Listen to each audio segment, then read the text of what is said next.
지난 한 달 동안에 우리 성탄절 그리고 또 연말 또 신년이 있는 관계로 우리가 사도행전 말씀을 같이 보지 못했는데 우리 오늘부터 다시 사도행전 강해를 시작을 하려고 합니다. 제가 이렇게 생각을 해보니까 계획을 해보니까 부활절 전까지는 적어도 이 사도행전 강해를 마칠 수 있지 않을까 이런 생각을 해보게 되는데 여러분 우리 한번 해보십시다. 더 일찍 부활절 이전보다 더 일찍 또 사도행전 강해들 마칠 수도 있을 것 같은데 우리 한번 사도행전을 가지고 계속해서 우리 하나님의 말씀을 매주마다 묵상하는 그런 시간을 가져보려고 합니다. 오늘 우리가 읽은 말씀을 보면 유대 종교 지도자들이 당시 로마 총독으로 나와 있었던 이 벨렉스 앞에서 사도 바울을 고소하는 그런 내용이 기록이 되어 있습니다. 그동안 사도행전 강해를 잠시 쉬었기 때문에 오늘 말씀의 배경에 대해서 이 복습하는 차원에서 여러분들에게 잠깐 이렇게 말씀을 드리면 사도 바울이 3차 선교 여행을 마치고 오랜만에 예루살렘을 방문하게 되지 않습니까?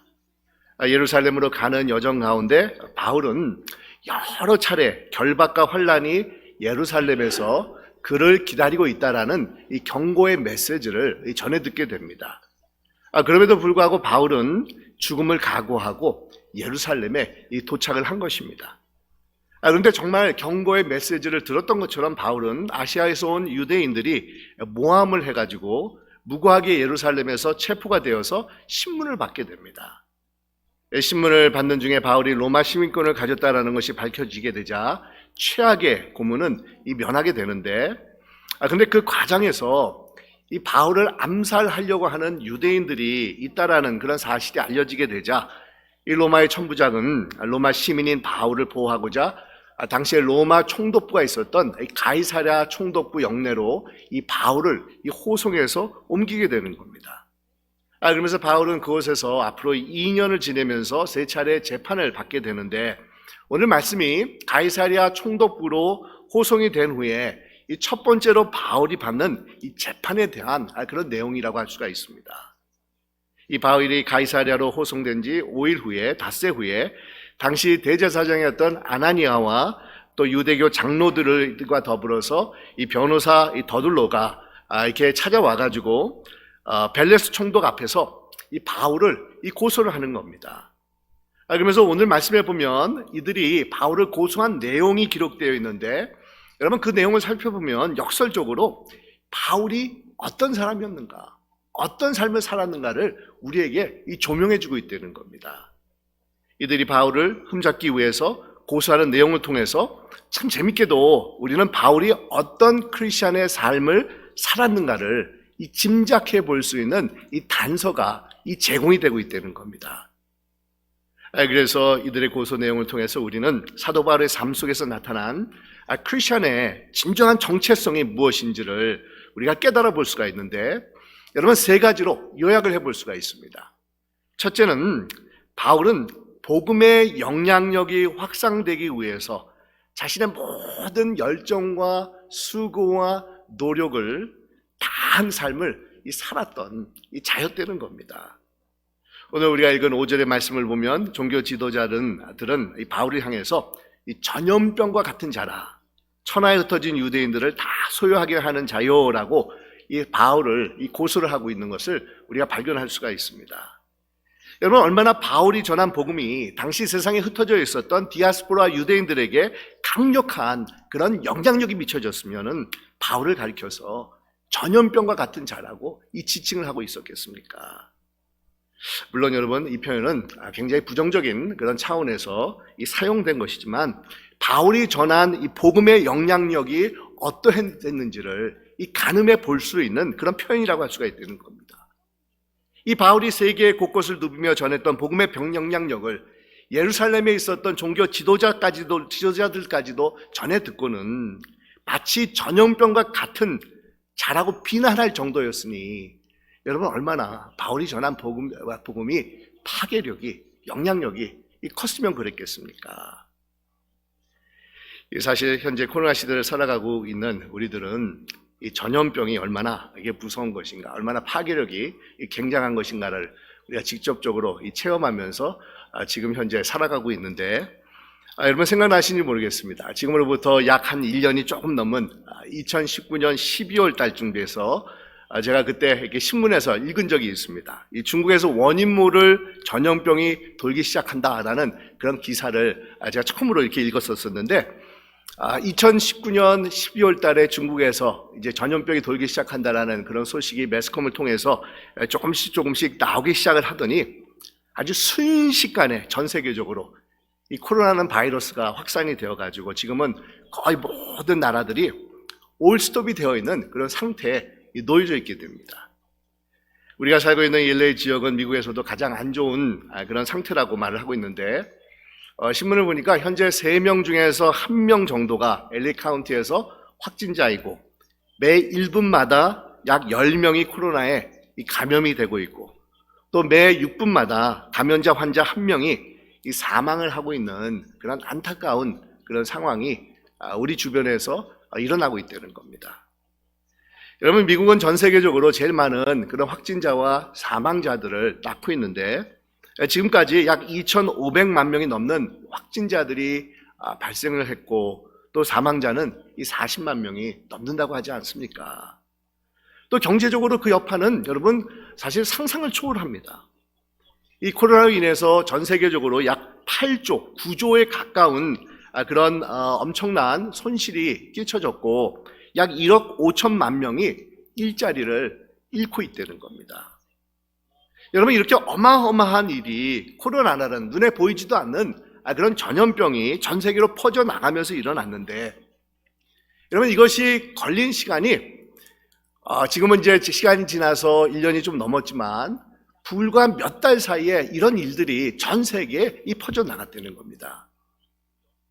이 중세기에도 유럽에서 이 흑사병이라고 불리는 이 패스트가 전염이 돼가지고 굉장히 많은 사람들이 죽은 그런 일이 있었는데 당시 유럽 남부에서 발생한 그 패스트라고 하는 전염병이 이 북부까지 퍼지는 데는 약 3년이 걸렸다는 겁니다. 그것을 이렇게 환산을 해보면 계산을 해보면 하루에 한 2마일에서 3마일 정도 조금씩 이 흑사병이 퍼져 나갔다라고 생각해 볼 수가 있는데 여러분, 이에 비해서 우리 현대 사회에서 코로나는 전염병이 전 세계로 퍼져 나가는 속도는 가히 순식간이라고 해도 이 과언이 아니라는 겁니다. 이처럼 여러분, 전염병이 무서운 것은 눈에 보이지 않지만 다른 사람들에게도 연결이 되면서 옮겨지면서 목숨을 잃는 등 막대한 피해가 발생을 하기 때문이라는 겁니다. 이런 면에서 종교 지도자들은 바울을 아주 이렇게 비하하는 그런 목적에서 이 전염병 같은 자다라고 비난을 합니다. 그만큼 이들은 복음의 전파력을 목격을 하면서 두려워하고 있었다는 겁니다. 복음으로 인해서 자신들이 가지고 있었던 전통과 기득권이 침해당하는 것을 두려워하고 있었다는 겁니다. 하지만 이것은 다른 한편으로 복음의 영향력이 대단했다는 것을 인정하는 그런 꼴이 되는 것입니다. 여러분, 복음은 마치 전염병과 같아서 상당한 전파력과 영향력을 지니고 있습니다. 하지만 여러분, 이 복음의 영향력은 이 전염병의 영향력과는 아주 천지 차이의 결과를 낳고 있다는 겁니다. 전염병은 죽이고 멸망시키고 우리의 인생을 피폐하게 만들지만 이 복음이 전파될 때는 오히려 생명이 솟게 됩니다. 소망이 불어납니다. 정말 변화의 역사가 일어나게 된다는 겁니다. 복음이 전해지게 되면은 옛사람이 변하게끔 되어 있습니다. 인격이 달라지고 삶의 모습이 변화되게끔 되어 있다는 겁니다. 가치관이 달라지고 우리가 가지고 있는 삶의 목적에 이 변화가 오게 되어 있다는 겁니다.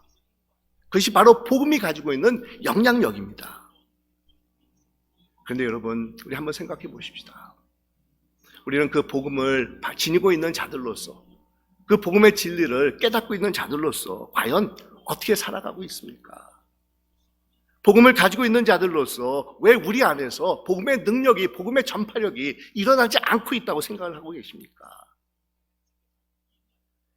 아마 참된 복음을 알지 못하기에 전하지 못하고 있거나 아니면 복음을 알기는 알되 전하지 못하는 안일한 신앙생활을 하고 있는 그런 둘 중에 하나가 아닐까 이런 생각을 하게 되는데 그렇기 때문에 여러분, 올 한 해 동안에 우리가 정말 습관적으로 정말 종교 생활을 하는 것에서 벗어나서 참된 복음 앞에 겸손히 낮아져서 그 복음의 진리를 깨닫고 구원의 감격을 회복하는 그런 일들이 우리 안에서 일어나야 된다는 겁니다. 정말 하루하루의 삶 속에서 복음을 어떻게 실천하면서 살아갈 수 있을까를 늘 고민하고 강구하는 그런 자들이 되어야 된다는 겁니다. 정말 복음을 위해서 살아가기로 결단하는 그런 믿음의 정말 의지와 또한 다짐이 우리 안에서 세워져야 된다는 겁니다. 그리고 전염병처럼 이 복음의 진리와 기쁨을 우리 가족들에게 또 우리 이웃들에게 또 우리가 발을 디디는 그런 모든 사람들에게 퍼뜨리는 역사가 우리 안에서 일어나야 된다는 겁니다. 몇 년 전에 한국에서 이 메르스라는 그런 전염병 때문에 굉장히 나라 전체가 혼란스러운 적이 있었는데 그때 제가 이런 생각을 해봤었습니다. 이 메르스라는 그런 전염병이 퍼져 나가면서 나라가 전체가 왈칵 뒤집히는데 왜 복음이 저런 역할을 하지 못하는가? 왜 코로나라는 그런 눈에 보이지도 않는 그런 전염병 때문에 온 세계에 혼란이 일어났는데 왜 복음이 우리를 통해서 전파되면서 이런 막강한 하나님의 영향력이 미쳐지지 않는가? 이런 생각을 해봅니다. 사랑하는 여러분, 정말 이 복음의 진리를 받은 자들로서 이런 복음의 놀라운 영향력을 가감없이 전파하는 여러분들이 되기를 간절히 축원드립니다. 그래서 바울과 같이 전염병과 같은 자라나는 거룩한 이 별명을 가질 수 있는 여러분들이 되시기를 간절히 축원드립니다. 또 다른 바울을 고소한 제목을 보면 나사렛 이단의 우두머리라라고 이들이 바울을 고소하고 있는 것을 볼 수가 있습니다. 여러분, 이것은 바울이 얼마나 철저하게 예수 그리스도를 자신의 삶의 중심으로 모시고 살았다라는 것을 반증하는 것이라고 할 수가 있습니다. 우리 예수님이 가지고 있었던 별명은 나사렛 사람이었다라는 것인데 이 복음서를 보면 많은 사람들이 예수님을 가리켜서 나사렛 예수다라고 부르고 있습니다. 이 마태복음 2장에 보면 나사렛이란 동네에 가서 사니 이는 선지자로 하신 말씀에 나사렛 사람이라 칭하리라 하심을 이루려 하심이라라는 이 말씀이 기록이 되어 있습니다. 또한 바울이 다메섹 도상으로 가다가 부활하신 예수님을 만났을 때 우리 주님께서 자신을 소개하실 때 나는 내가 박해하는 나사렛 예수다라고 이 소개를 하고 계십니다. 여러분, 얼마나 바울이 철저하게 예수님 중심의 삶을 살았기에 바울을 가리켜서 나사렛 이단의 우두머리라는 그런 지칭, 그런 호칭이 붙여졌겠습니까? 그만큼 바울은 철저하게 나사렛 사람이신 예수님을 자신의 중심에 모시고 살았다는 겁니다. 예수님을 자신 삶의 최우선으로 여기면서 살았다는 겁니다. 인생의 최고 자랑으로 예수님을 자랑스럽게 생각하면서 바울이 살았다는 겁니다. 그런데 여러분, 우리는 어떻습니까? 얼마나 삶의 모든 영역에서 예수님을 중심에 모시고 살아가고 있다라고 생각하고 계십니까? 쉽게 말해서 예수님이 얼마나 내 삶의 보스가 되고 있으십니까? 영성신학자였던 이 멍걸라는 플로 신학교의 교수가 계셨는데 이분이 쓴 My Heart Christ Home이라는 책이 있습니다. 근데 그 책에 보면 우리 예수님을 우리 삶의 중심으로 모시기 위해서 먼저 우리의 마음이라는 집의 문을 우리가 활짝 열고 예수님을 우리 안으로 초청해야 된다는 겁니다. 그럴 때 우리 예수님께서는 이 계시록 3장에 나온 것처럼 누구든지 내 음성을 듣고 문을 열면 나는 그에게로 들어가서 그와 함께 먹고 그는 나와 함께 먹을 것이다 라는 그런 삶이 이루어지게 된다는 겁니다. 우리 주님께서 우리 안에 거하시게 된다는 겁니다. 근데 많은 크리스천들이 여기서 모든 신앙생활이 다 끝난 것으로 생각을 하고 더 이상 우리 주님께 아무런 부탁도 하지 않고 그냥 혼자서 신앙생활을 하려고 하는 그런 경우가 많이 있다라고 지적을 하고 있습니다. 하지만 우리 주님께서는 우리의 마음의 집에 들어오셔서 가만히 그냥 앉아서 쉬고 계시기를 원하시는 분이 아니라 정말 우리 안에 있는 그런 많은 그런 모든 방들을 돌아다니면서 우리 삶의 이 주관자로 거하시기를 원하고 계신다는 겁니다. 그래서 그 책에 보면 우리는 주님을 우리 집안에 있는 여러 방들 안으로 들어오실 수 있도록 이 초청을 해야 된다고 말씀하고 있는데, 먼저는 서재로 초청을 해서 내가 즐겨보는 책들, 내가 즐겨보는 그런 매거진들, 잡지들이 과연 내 영혼의 양식으로 적합한지를 우리 주님 앞에 물어봐야 된다는 겁니다. 버려야 될 것들이 있다고 하면 과감하게 정리를 하고, 우리 주님께서 추천하는 그런 책들을 선별해서 책꽂이에 꽂아둬야 된다는 겁니다. 거기에 성경이 없다고 하면 가져다가 제일 쉽게 접근할 수 있는 곳에 두고는 하나님의 말씀을 주야로 묵상해야 된다는 겁니다. 뿐만 아니라 식당으로 우리 주님을 초청해야 된다고 말씀을 합니다. 그리고 주님께 내가 즐겨 찾아 먹는 음식이 무엇인지를 보여드리라 라고 얘기를 하는데, 혹시 내가 즐겨 먹는 그런 음식들, 그런 접시에 담아있는 그런 음식의 내용물들이 물질이나 학위나 명예나 권력이나 이 쾌락이라는 그런 음식들이 접시에 담겨져 있지 않는지를 살펴보라고 얘기를 합니다. 그렇게 될 경우에 우리 주님께서는 세상에서 제일 건강한 음식 조리법을 말씀해 주신다고 이야기를 하고 있는데, 우리 요한복음에 보면 이런 말씀이 있지 않습니까? 나의 양식은 나를 보내신 분의 뜻을 행하고 그분의 일을 행하는 것이다 라고 우리 예수님께서 말씀하고 계십니다.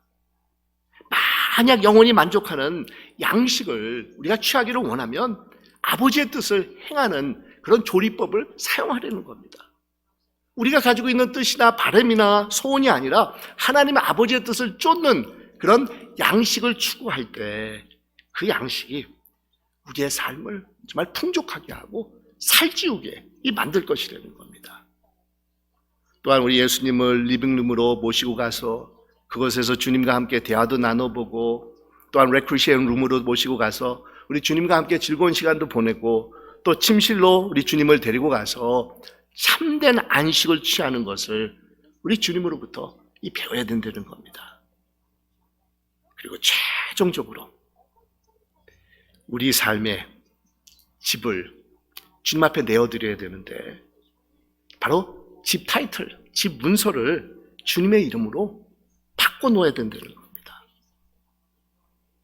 여러분, 이것이 주님을 중심에 모시면서 살아가는 삶의 이 모습입니다. 그냥 내가 원하는 지정된 한 곳에만 우리 주님이 거하시고 그곳에만 계십시오라고 말하는 것이 아니라 내 삶의 모든 영역에서 우리 주님을 초청해서 주님의 인도함을 받는 삶을 살아가는 것이 되는 겁니다. 바로 이런 삶을 바울이 살았기 때문에 이 사람들은 바울을 가리켜서 나사렛 이단의 우두머리다라고 지칭을 하고 있는 겁니다. 또한 마지막으로 이들은 바울을 고소하고 있는 것은 성전을 더럽히려 한 제목을 가지고 이 바울을 고소한 것을 성경에서 말씀하고 있는데, 사실 여러분 이 대목은 사도행전 22장에 그 배경이 설명이 되고 있습니다.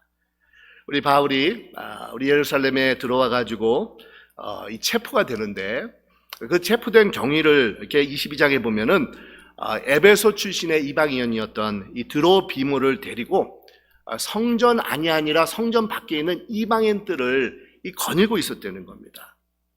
그런데 바울을 못마땅히 생각하고 있었던 아주 보수파 극단주의 유대인들은 이런 사실을 포착을 하면서 꼬투리를 잡은 겁니다.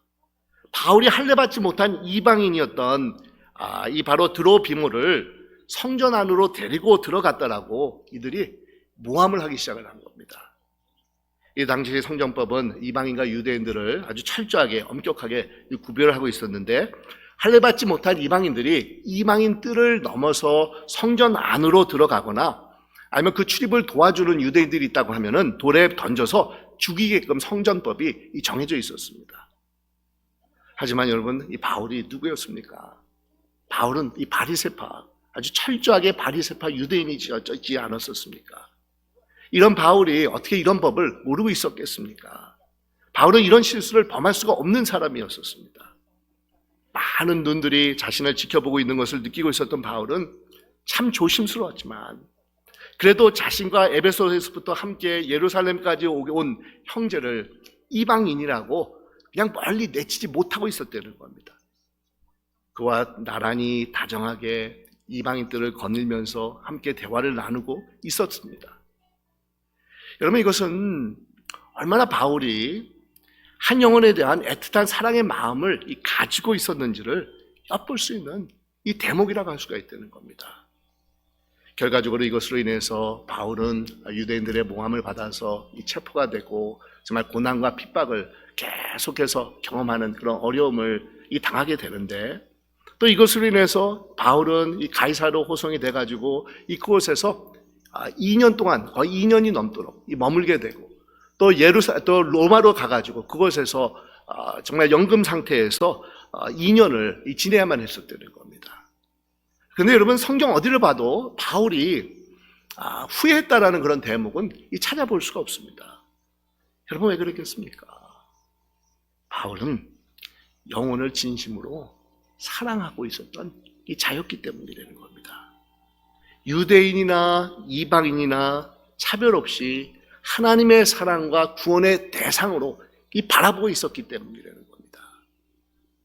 그런데 재밌는 것은 바울이 죽기 전에 제일 마지막으로 쓴 디모데 후서에 보면 바로 이 디로 비모를 다시 한번 언급하고 있는 그런 대목을 우리가 찾아볼 수가 있는데, 이런 말씀이 있습니다.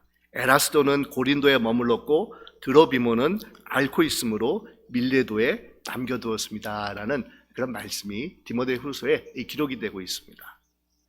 바울은 마지막 순간에도 함께 사역을 하다가 육신의 병을 얻어가지고 힘들어하는 드로비모를 정말 당시에 기후 좋은 항구인 밀레도에서 요양을 하도록 선처를 했다는 겁니다. 그만큼 바울은 복음을 전파하기 위해서 자신이 가지고 있는 모든 역량을 쏟아부었던 그런 사도일 뿐만 아니라, 또 다른 한편으로는 한 영혼 한 영혼을 사랑하고 돌볼 줄 아는 그런 사도였다는 겁니다. 여러분, 그렇습니다.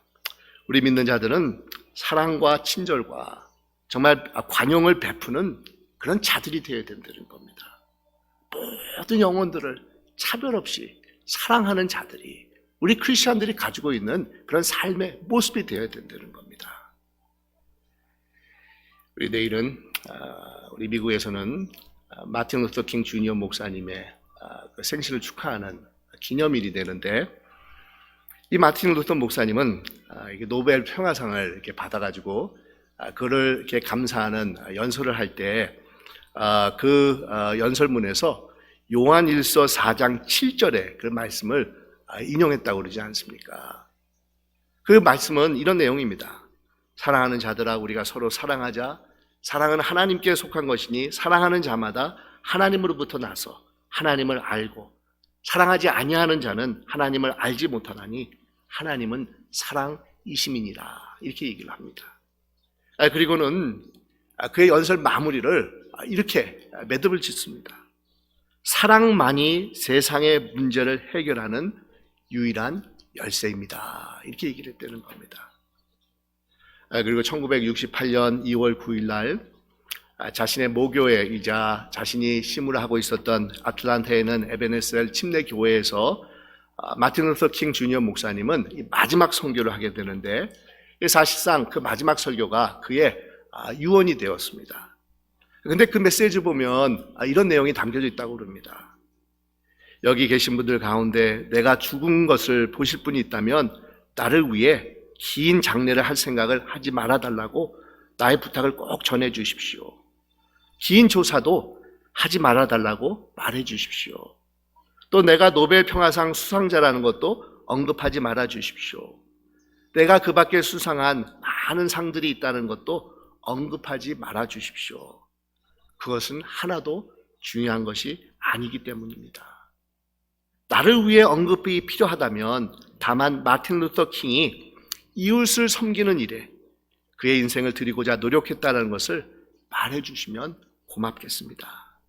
그리고 무엇보다 마틴 루터 킹은 누군가를 사랑하고자 노력했던 사람으로 기억해 주십시오. 이런 마지막 설교를 했다는 겁니다. 그리고 이 마지막 설교를 한 후에 2달 후에 이 마틴 루터 킹 주니어 목사님은 이 암살을 당하게 되는데, 그가 남긴 이 마지막 설교문은 장례식에서 녹음으로 다시 전달이 되었다고 합니다. 여러분 어떻습니까? 여러분은 어떤 크리스천으로서 자신의 인생을 살아가고 있다고 생각을 하십니까? 여러분은 온 한 해를, 아니 여러분의 남은 인생을 어떤 크리스천으로 살아가기를 원하고 계십니까?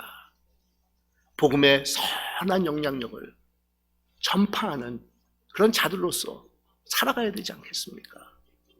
정말 예수님을 나의 삶의 중심으로 모시는 그런 삶을 살아가는 자들이 되어야 되지 않겠습니까? 정말 누군가를 참으로 사랑하기 위해서 수고와 헌신과 섬김을 아끼지 않는 그런 자들로서 살아가야 되지 않겠습니까?